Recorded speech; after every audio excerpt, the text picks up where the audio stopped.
Perguntaram qual a diferença entre as traduções que temos nas Bíblias, né, de Bíblia disponível hoje, e qual é melhor, se existe uma que é melhor. Tá? E é claro, eu estou pensando nas Bíblias em português. Eu imagino que a pessoa tenha perguntado da Bíblia em português.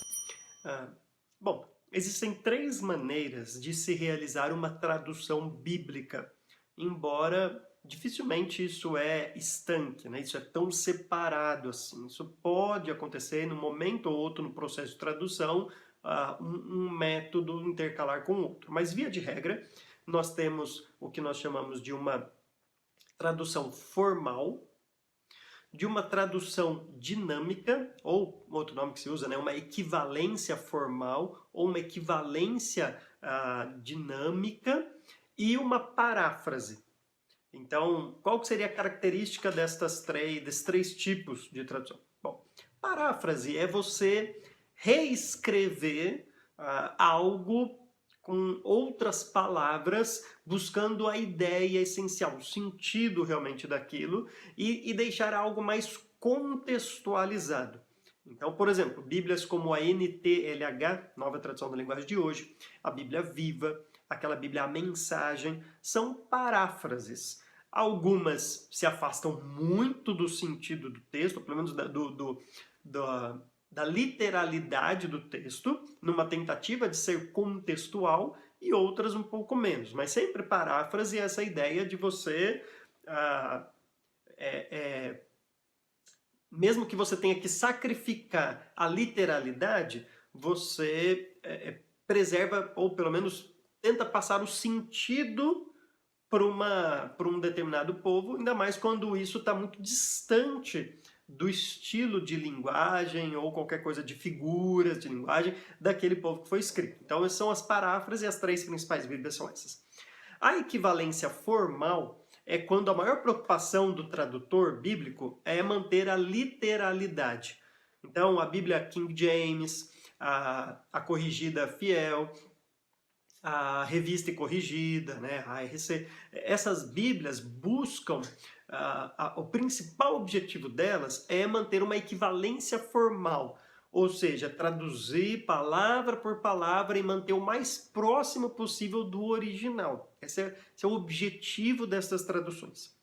E a equivalência dinâmica, que aí você tem a NVI, a NVT, que é uma Bíblia mais recente, agora que foi lançada. Então, essas bíblicas de equivalência dinâmica, elas não são uma paráfrase, tá? Elas tentam ficar mais próximo possível do original, mas quando há necessidade de sacrificar a literalidade em prol de uma compreensão, eles vão fazer. Essa tradução vai fazer isso. Então, não é uma paráfrase, porque paráfrase é reescrever com outras palavras, tá? É pegar só a ideia e reescrever, mas também a preocupação maior não é a literalidade, mas é o entendimento do público ao ler estas Bíblias.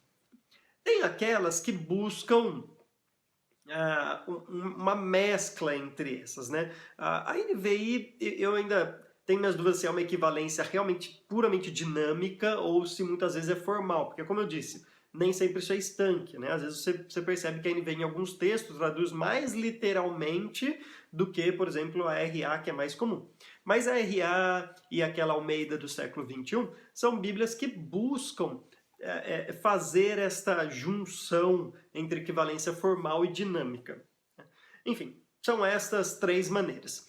E aí a segunda pergunta que vem junto é se há uma tradução melhor. Bom, depende muito do seu propósito. Por exemplo, se você é um missionário que vai para uma tribo, ou se você está lidando com pessoas que têm um conhecimento de linguagem pobre, baixo, que não conhece tanto vocabulário assim, então faz muito mais sentido utilizar quase que uma paráfrase mesmo, ou uma tradução dinâmica, mas que seja bem dinâmica, para que haja compreensão do texto bíblico.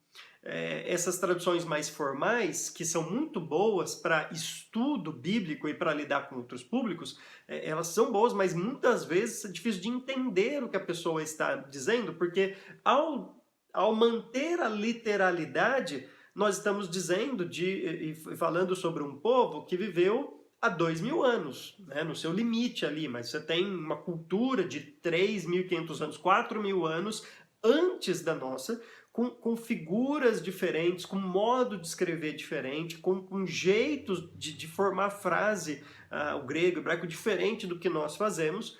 Então, às vezes, manter essa tradução muito formal e literal prejudica a leitura.